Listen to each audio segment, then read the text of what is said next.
नवा गाना देखे बर आर के साहू यूट्यूब चैनल ला सब्सक्राइब करो और बेल आइकन ला क्लिक करो।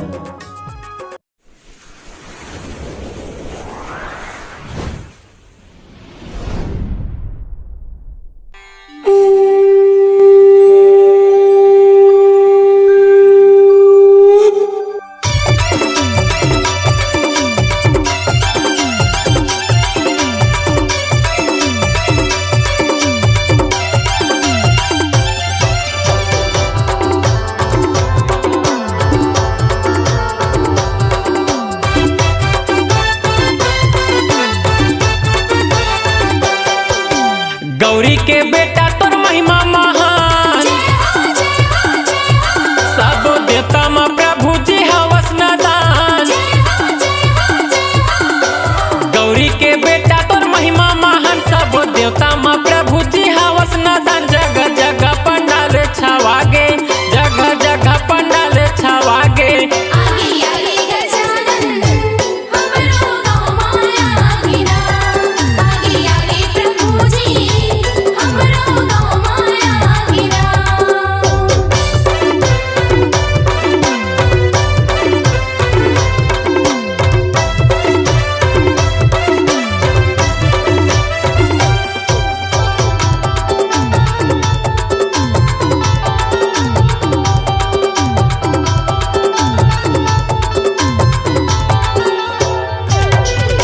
सिद्धि विनायक हे गणनायक तहा अंतर्यामी हो।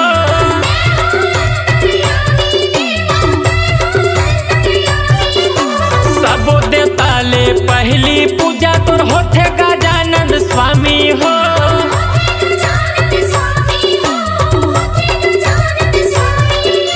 भोले पार्वती ला समझे सृष्टि, भोले पार्वती ला समझ के सृष्टि। चारों मुड़ा ते चक्कर लगा दे, चारों मुड़ा के चक्कर लगा दे।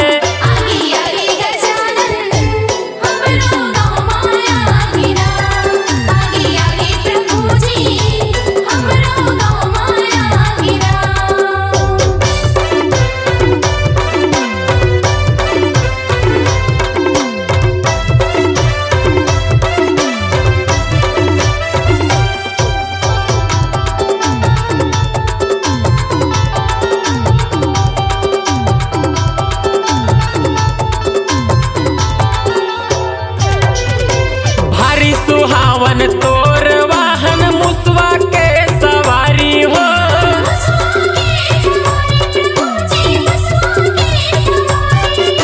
मोदा के लड्डू हराए खीरा तोला बड़ा प्यारी हो।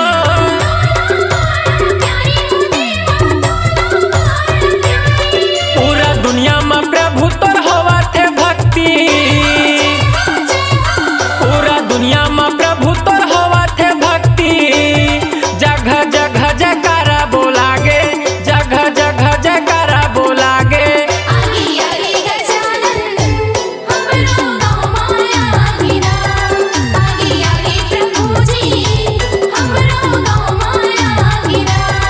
आगे आगे गजानन, आगे आगे प्रभु जी।